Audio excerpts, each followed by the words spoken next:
मित्रों, मेरे बाघ भारती इस चैनल में आप सबका स्वागत एवं अभिनंदन है।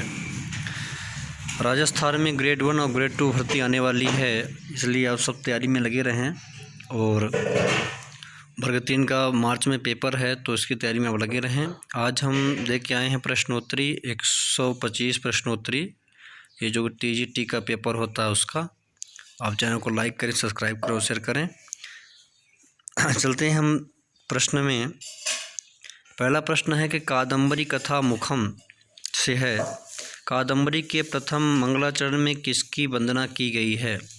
कादम्बरी के प्रथम मंगलाचरण में किसकी वंदना की गई है? तो ब्रह्मा की गई है, विष्णु की गई है, महेश की, त्रिगुणमय परब्रह्म की। तो इसका उत्तर आपका डी है, त्रिगुणमय परब्रह्म की गई है। आगे हम प्रश्न में चलते हैं मित्रों। दूसरे में, कादम्बरी और हर्षचित्र में बाण ने किस देवता की स्तुति की है? शिव की है, विष्णु की है, इनमें से किसी की नहीं। तो उत्तर आपका सी है, इनमें से किसी का नहीं। यानी कि जो यहाँ पे प्रश्न दिया कि त्रिगुणमय परब्रह्म किन्होंने उसमें क्या किया है, स्तुति किया है। कादम्बरी के प्रारंभ में बाणभट्ट ने कितने श्लोकों की रचना की है? तो इसका सी नंबर सही है, 20 श्लोकों की। कादम्बरी रचना के लेखक कौन हैं? तो कादम्बरी के बाणभट्ट हैं। कादम्बरी के रचयिता हैं तो बाणभट्ट हैं। कादम्बरी का उपजीव्य ग्रंथ है तो बृहत कथा है। कादम्बरी के कथानक का आधार है तो बृहत कथा है। कादम्बरी के कथानक का मूल स्रोत है तो गुणाढ़ की बृहत कथा। कादम्बरी की कथा है तो ये आपका कल्पना प्रसून है। कादम्बरी है तो कादम्बरी कथा है। और हर्षचरित बाणभट्ट की आख्यायिका है। काव्य विधासु कादम्बरी प्रोच्यते, तो ये आपकी कथा कहा जाता है। काव्य विधासु कादम्बरी प्रोच्यते कथा। कादम्बरी किस विधा की रचना है? तो गद्य काव्य कथा है ये। कादम्बरी क्या है? तो कादम्बरी कथा है। कादम्बरी किस प्रकार का ग्रंथ है? तो ये कथा है। ये जो प्रश्न बनते हैं आप सब यहाँ मिल जाएगा आपको। कादम्बरी किस प्रकार की रचना है? तो ये आपकी कथा है। कादम्बरी रचना साहित्य की किस विधा के अंतर्गत आती है? तो कथा के अंतर्गत आती है। कादम्बरी निम्न में से क्या है? तो ये कथा है। कादम्बरी शब्द का अर्थ है तो मदिरा। कादम्बरी शब्द क्या है? मदिरा। 18 हो गया। 19 में चलते हैं हम। कादम्बरी शब्द का अर्थ है तो इसका अर्थ हो जाएगा आपका सुरा। कादम्बरी शब्द प्रसिद्ध है तो मदिरा के लिए प्रसिद्ध है। कौस्तुभमणि को कौन धारण करता है? तो कौस्तुभमणि को भगवान विष्णु धारण करते हैं।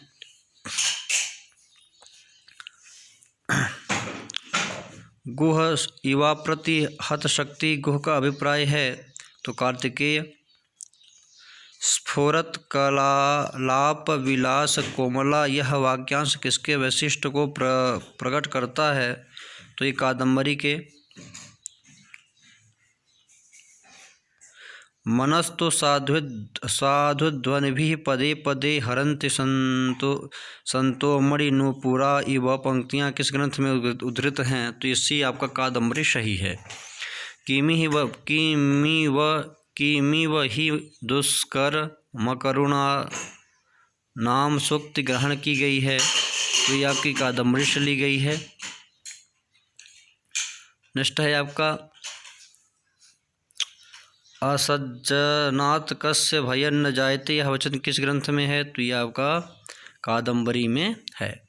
अकारणाविष्कृत वैरी दारुणात् सज्जनात् कस्य भयं न जायते श्लोक है तो ये बाणभट्ट का है। अतिगहनम तमो यौवन प्रभवम, यह सूक्ति किस ग्रंथ में है? तो यह आपका कादम्बरी शुकनाशोपदेश में है। आगे चलते हैं हम। नास्ति जीवितादन्यदभिमत तरमिह जगति, ये कहाँ पे ये सूक्ति किस ग्रंथ में है? तो ये आपको ग्रंथ में कादम्बरी में लिखित है। स्तन युग्म मश्रु स्नातम इत्यादि कादम्बरी कथा मुख श्लोक वक्ता अस्ति। तो स्तन युतमश्नु स्नाता, ये किसने कहा था? शूद्रक ने कहा, जावाली ने कहा या महाश्वेता ने कहा? तो इसका उत्तर हो जाएगा आपका जावाली ने कहा। आगे चलते हैं हम।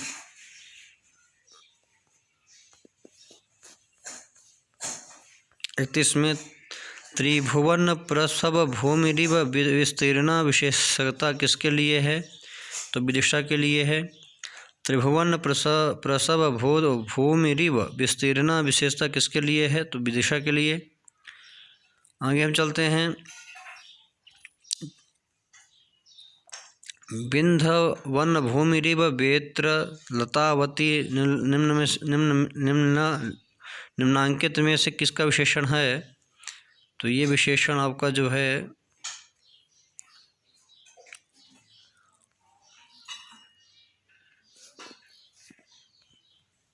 आया आपका प्रतिहारी के लिए। किसके लिए आया? प्रतिहारी के लिए।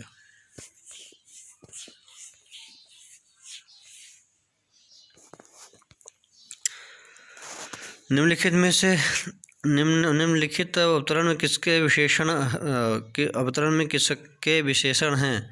अतिशुद्ध स्वभावमपि कृष्णचरितम अकरमपि हस्तस्थित सकल भुवन तलम राजानम अद्राक्षित। तो ये आपका शूद्रक का है। अगस्त्याश्रम में राम के रहने के लिए पर्णकुटी का निर्माण किसने किया था? तो भी ये लक्ष्मण ने किया था। बाणभट्ट किस सम्राट के सभापति थे? तो हर्षवर्धन के सभापति थे ये। महाकवि बाणभट्ट के गुरु का क्या नाम था? तो वत्सु नाम था।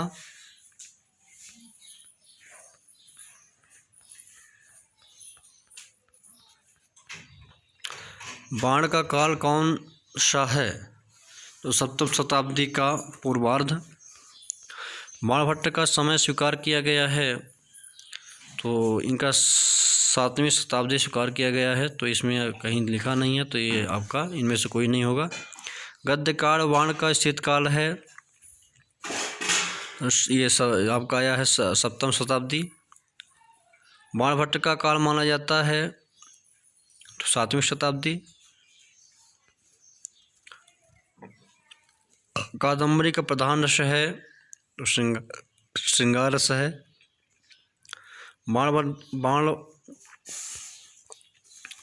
बाणभट्ट के गद्य की रीति क्या थी? पांचाली थी। बाणभट्ट की शैली की प्रमुख विशेषताएं हैं तो इसमें जो है तो कांता सम्मिलित उपदेश की सरस शैली, अलंकार प्रधान शैली, दोनों का सम्मिश्रण, इनमें से कोई नहीं। तो इनमें से कोई नहीं इसका उत्तर आ रहा है। बाणभट्ट ने किस रीति में अपनी काव्य की रचना की है?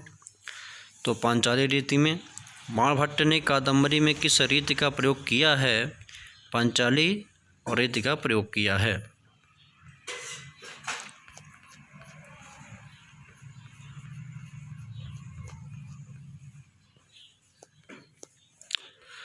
बाण मुख्यतः कादम्बरी की शैली क्या है? पांचाली है। बाणभट्ट ने किस अपनी कादम्बरी का लेखन किया है? तो पांचाली रीति में। कादम्बरी में किस रीति का प्रयोग किया गया है? पांचाली रीति का। कादम्बरी में किस रीति का प्रयोग किया गया है? तो ये भी रिपीट प्रश्न है। ये पांचाली का। बाणभट्ट ने कादम्बरी में किस रीति का प्रयोग किया है? तो पांचाली का। उपर्युक्त प्रश्न की व्याख्या देखें तो बाणभट्ट से गद्य रीति रस्ती, तो ये आपका पांचाली रीति। पंच बाणस्तु बाण कथन किसका है? तो ये आपका जयदेव का है। पंच बाणस्तु बाणस्तु पंचानरः चंद्रदेव का है। तो पंच बाणस्तु अस्तु बाणः ये जयदेव ने कहा था। अब पंच बाणस्तु बाणः, ठीक है, ये किसने कहा था? जयदेव ने कहा था। आगे देखिए,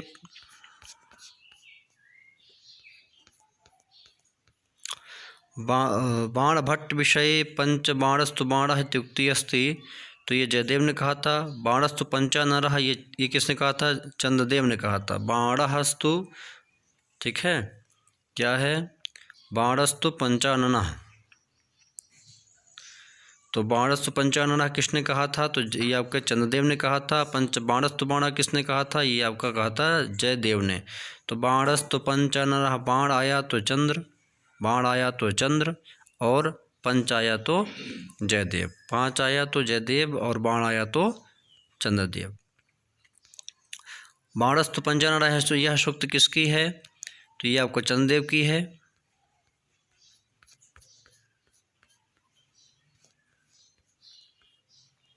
साहित्य जगत रुचिरस्वर वर्ण पदारस भावती जगत जनन्यो हरति कथम किस कवि की रचना के लिए कहा गया है? तो बाणभट्ट के लिए। साहित्य जगत को किसका उच्छिष्ट कहा जाता है? तो बाणभट्ट का।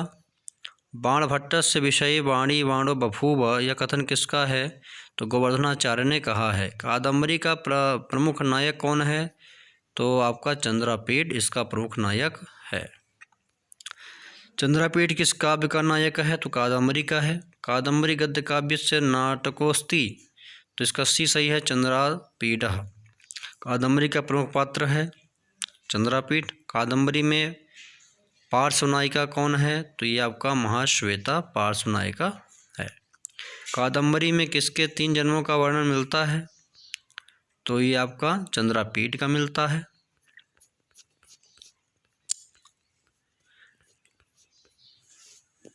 चैनल को लाइक करें, सब्सक्राइब कर लें और शेयर करें मित्रों। इसके हम व्याख्यात्मक टिप्पणी करते चलेंगे बाद में। कादम्बरी का प्रमुख नायक हमने कर लिया था। देखिए यहाँ पे 3 जन्म प्रश्न दिया हुआ है। प्रश्न आगे है, कादम्बरी में किसके 3 जन्मों का वर्णन है? तो चंद्रापीठ। कादम्बरी में कितने जन्म की कथा वर्णित है? 3 जन्मों की। कादम्बरी में कितने जन्मों की कथा का वर्णन है? तो ये आपका 3 जन्मों का। कादम्बरी वर्णेश्वर का पूर्व जन्म में था, तो ये आपका वैशंपायन था। शूद्रक अवतार था, तो चंद्रापीठ का। कादम्बरी का शुक्ल पक्षी पूजन में कौन था? तो ये आपका वैशंपायन था। शुक्ल के पूजन का नाम था पुंडरीक। इंद्रायुध किसका अवतार था? तो ये आपका था कपिंजल का। कादम्बरी में वर्णित इंद्रायुध था सी घोड़ा। कादम्बरी में मंत्री शुकनाथ ने किसे उपदेश किया था? चंद्रापीठ को। कादम्बरी में चंद्रापीठ किस राज्य का युवराज था? तो ये आपका इसमें पूरा गलत दिया हुआ है, इसमें कोई है ही नहीं। उसके बाद हम चलते हैं आपका कादम्बरी में वर्णन नहीं है, तो इसमें का वर्णन देवदारू का नहीं है, अक्षोत्सवर का है, सामल्य वृक्ष का भी है, पंपस्वर का भी है। सामल्य वृक्ष का वर्णन किस ग्रंथ में है? तो ये आपका कादम्बरी में है। विंध्याटवी का वर्णन प्राप्त होता है, तो ये आपका कादम्बरी कथामुख में। कादम्बरी रचना एक सुंदर उदाहरण है, तो ये गद्य काव्य का। हारित पुत्र था महर्षि जावालि का। हारित किसका पुत्र था? महर्षि जावालि का। चंद्रापीठ के पिता का क्या नाम था? तारापीठ। सी नंबर सही है। चंद्रापीठ का विवाह किससे हुआ था? तो सी कादम्बरी से। कादम्बरी कथा के विषय में निम्न में से कौन सी बात गलत है और कौन सही है? तो इसमें गलत जो है तो आपका डी, शुकनाथ ने चंद्रापीठ को सुनाया। शुक ने शूद्र को सुनाया, जापाली ने शुक को सुनाया, महाश्वेता ने चंद्रापीठ को सुनाया और शुकनाथ ने चंद्रापीठ को उपदेश दिया था। ये आपका गलत है। आगे है, शूद्र की राजसभा में शुक पक्षी को कौन लाया था? तो ये आपका बी नंबर, आपका डी नंबर सही है, मातंगिनी। आगे देखते हैं हम।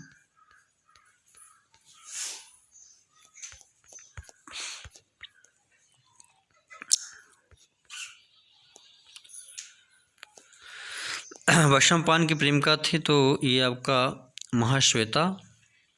चंद्रापीठ की प्रेमिका थी, तो ये आपका बी नंबर कादम्बरी। विलासपति किसकी पत्नी थी? तो बी नंबर तारापीठ की। पत्रलेखा किसकी पुत्री थी? बी नंबर कुतुलेश्वर की। राजा शूद्र की राजधानी का क्या नाम था? तो ये बी नंबर आपका सही है, विदिशा। राजा शूद्र की राजधानी थी, तो ये आपका विदिशापुरी थी। तो इस प्रकार हमने ये आपका 93 प्रश्न किए।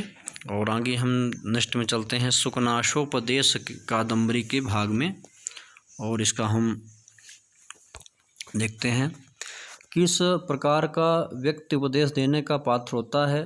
ज्ञानी, पठनशील, प्रौढ़, सांसारिक, विषयास्वाद से रहित। तो इसका उत्तर हो जाएगा आपका डी, सांसारिक विषयास्वाद से रहित। देखिए इसका व्याख्या देखिए कि सुकनासोपदेश ये टीजीटी के पाठ्यक्रम में है, तो इसको विस्तार से पढ़ते चलेंगे। चंद्रापीठ के राज्याभिषेक के अवसर पर तारापीठ का मंत्री सुकनास चंद्रापीठ को उपदेश देता है कि आप जैसे व्यक्ति ही उपदेश देने के पात्र होते हैं, क्योंकि उपदेश के गुण निर्मल अंतःकरण में उसी तरह अनायास प्रवेश करते हैं जैसे स्फटिक मणि में सूर्य की किरणें।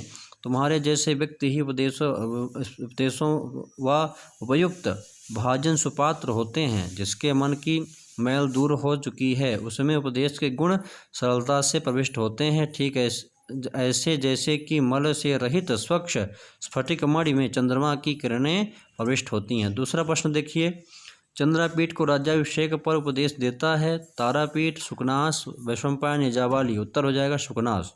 चंद्रापीठ के राज्याभिषेक के अवसर पर तारापीठ का मंत्री सुकनास चंद्रापीठ को उपदेश देता है। सुकनास ने किसे उपदेश दिया? तो सुकनास ने चंद्रापीठ को उपदेश दिया। आगे देखिए, कादम्बर्या सुकनासः समुपदिशति स्म। तो ये चंद्रापीठम उत्तर आएगा। लब्धापि खलु दुखेन परिपाल्यते किसका कथन है? तो ये आपका सुकनास का कथन है। लब्धापि खलु दुखेन परिपाल्यते यह कथन सुकनास का है। चंद्रापीठ के राज्याभिषेक के अवसर पर तारापीठ के मंत्री सुकनास ने चंद्रापीठ को उपदेश देते समय लक्ष्मी के संदर्भ में कहा कि लक्ष्मी को पा लेने पर भी कष्ट से परिपालन करना होता है। आगे हम चलते हैं, सुकनास के उपदेश के पश्चात प्रसन्न हृदय वाला राजा कहाँ गया? तो स्वभवनम जगाम करके वाक्य आता है, अपने भवन में गया। कादम्बरी कथा में वर्णित राजा तारापीठ के महामंत्री सुकनास के उपदेश के पश्चात प्रसन्न हृदय वाला राजा अपने भवन में गया। राजतंत्र शासन परंपरा में उपदेश दिए जाते हैं, तो इसका उत्तर आपका आएगा राज्याभिषेक के समय पर, राज्याभिषेक के अवसर पर। किसके गुण दोषों का वर्णन सुकनास ने किया था? तो लक्ष्मी के गुण दोषों का वर्णन सुकनास ने किया है। यह प्रसंग तारापीठ के मंत्री सुकनास ने चंद्रापीठ को युवराज बनने से पहले लक्ष्मी के गुणों और दोषों का सुकनासोपदेश में उल्लेख किया है, जिस प्रकार है राम वक्रता, चंचलता, मोहन शक्ति, कालकूट, मद और निष्ठुरता। राग, वक्रता, चंचलता, मोहन शक्ति, कालकूट, मद और निष्ठुरता जो लक्ष्मी में स्वभावता पाई जाती हैं, यह न परिचय की रक्षा करती है, न कुल, न सौंदर्य, न वंश परंपरा, न सच्चरित्रता, न पांडित्य का आदर करती, न शास्त्र को सुनती है, न धर्म को जानती है, न त्याग को महत्व देती है, न विशेषता पर विचार करती है, न आचार का पालन करती है, न सत्य को जानती है और न लक्षण सामुद्रिक शास्त्र में कहे हुए भाग्य के को प्रमाणित करती है। यह लक्ष्मी गंधर्व नगर की रेखा के समान देखते ही नष्ट हो जाती है। अनार्यः दुष्ट अनाड़ी लक्ष्मी, अर्थात यह अनाड़ी लक्ष्मी किसी से जान पहचान नहीं रखती, जाने हुए को छोड़ देती है और अनजान के पास चली जाती है। सुकनासोपदेश में सुकनास के अतिरिक्त दूसरा पात्र है, तो ये आपका जो है तो बी नंबर सही है आपका चंद्रापीठ। सुकनासोपदेश में सुकनास के अतिरिक्त दूसरा तारापीठ का पुत्र चंद्रापीठ है। सुकनासोपदेश किस ग्रंथ का अंश है? तो ये आपका कादम्बरी का है। सुकनासोपदेश महाकवि बाणभट्ट द्वारा रचित कादम्बरी का अंश है। 11वें प्रश्न चलते हैं, तो सुकनासोपदेश किस ग्रंथ का अंश विशेष है? तो ये कादम्बरी का है। सुकनासोपदेश कादम्बरी का अंश है उसके रचयिता कौन है? तो आपके बाणभट्ट हैं। सुकनासोपदेश में किसे अविनयों का घर नहीं कहा गया है? तो ये आपका गर्भेश्वरत्वम कहा गया है, अप्रतिमरूपत्वम भी कहा गया है और अभिनव यौवनत्वम भी कहा गया है, लेकिन ऐश्वर्य तिमिराधनत्वम नहीं कहा गया है। देखिए फिर देख लेते हैं यहाँ की व्याख्या। सुकनासोपदेश में सुकनास ने चंद्रापीठ को युवराज बनने से पहले यह उपदेश दिया कि गर्भेश्वरत्वाभिनव यौवनत्व अप्रतिम रूपत्वमानुषक्तित्वंचेति महतीयम खलवनर्थ परंपरा अर्थात गर्भेश्वरत्वम, जन्म से किसी का धनी होना, अभिनव यौवनत्वम, नई जवानी, अप्रतिम रूपत्वम, अनूप सौंदर्य, अमानुषक्तित्वम, अलौकिक शक्ति, यह निश्चय ही एक बड़ी अनर्थों की महान परंपरा है। इनमें से एक भी सभी प्रकार के अवनियों दुःशीलताओं के निवास स्थान अर्थात घर कहा गया है, जबकि ऐश्वर्य तिमिरधात्म को अवनियों का घर नहीं कहा गया है। शुकनासोपदेश में शुकनास कादम्बरी कथा में कौन है? तो ये आपका उत्तर जो है बी सही हो जाएगा, मंत्री है। शुकनास उपदेश में शुकनास कादम्बरी कथा में मंत्री है। बिना जल वाला स्नान कौन सा है? तो बिना जल वाला गुरुपदेश रूपी स्नान होता है। शुकनास किस राजा का प्रधान अमात्य है? तो ये आपका तारापीठ का सही हो जाएगा। और हम नेक्स्ट में चलते हैं 17 नंबर में। पुरुषोत्तमरतापि खलजन प्रिया, यह उक्ति किसके लिए आई है? तो ये आपके लिए कादम्बरी, ये चांडाल कन्या के लिए, महाश्वेता की लक्ष्मी के लिए। तो इसका डी नंबर सही है, लक्ष्मी के लिए आई है।